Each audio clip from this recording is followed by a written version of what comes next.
जय श्री राम भक्तजनों, तुम राम नाम का जाप करो तो राम नाम तुम्हारे शरीर के अंग अंग में, रोम रोम में समा जाएगा और उसके बाद तुम्हें जाप करने की ज़रूरत नहीं पड़ेगी, अपने आप जाप होने लगेगा। शुरुआत में इसे करना पड़ता है और उसके बाद इसको करने की ज़रूरत पड़ेगी नहीं, क्योंकि असली जाप वही है जब अपने आप होने लगेगा। कैसे अपने आप होने लगेगा? जब आप राम नाम जप का हर पल जाप करने लग जाएंगे तो ये आपके अंग अंग में, रोम रोम में बस जाएगा और फिर आप कितनी ही कोशिश करेंगे तो ये छुड़ाए नहीं छुड़ेगा। ये ज़बरदस्ती होगा तो उस समय आपके आनंद का कोई ठिकाना ना रहेगा। ठिकाना तो जब भी नहीं रहेगा जब आप जाप करेंगे हर पल, तो आपके बाहर एक ऐसा सुरक्षा कवच बन जाता है, ऐसी खुशी महसूस होने लगती है कि जिसका बयान मैं कर ही नहीं सकती। इसके कितने लाभ गिनवाऊं मैं राम नाम जाप के आपको।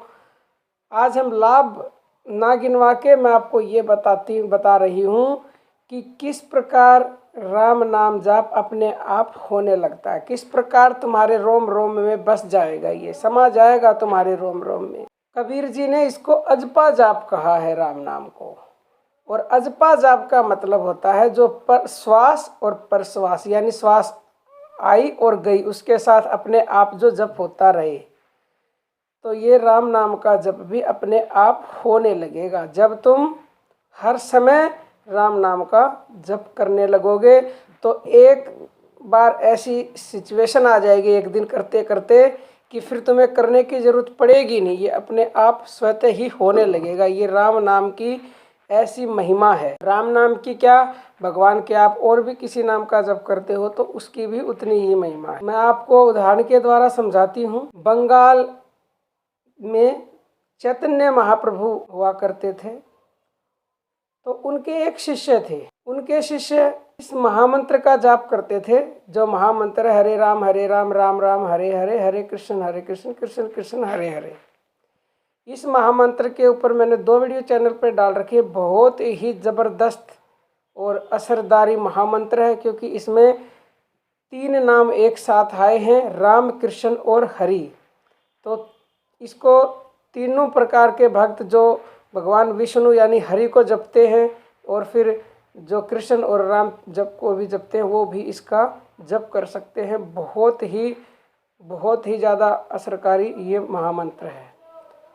और आपको देखना हो तो मैं वीडियो के डिस्क्रिप्शन में लिंक दे दूँ। तो वो चैतन्य महाप्रभु के शिष्य इसका जाप करते थे और जब वो सोच क्रिया करते तो उस समय भी उनके शरीर से अपने आप आवाज़ आती रहती थी मंत्र के जाप की।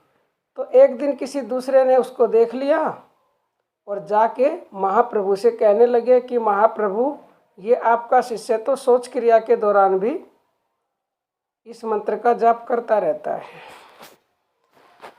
तो चैतन्य महाप्रभु ने कहा, देखो ऐसा ठीक नहीं है, सोच क्रिया के दौरान करना, ध्यान रखना आगे से।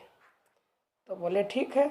अगले दिन फिर तो वो उसके तो शरीर से आवाज़ आए, तो उसने क्या किया, अपनी जीभ को पकड़ लिया। जीभ पकड़ने के बाद भी आवाज़ आ रही है, क्योंकि उसके रोम रोम से निकलती थी आवाज़। तो अगले दिन जाके और फिर उसको बता दिया चैतन्य महाप्रभु को किसी ने।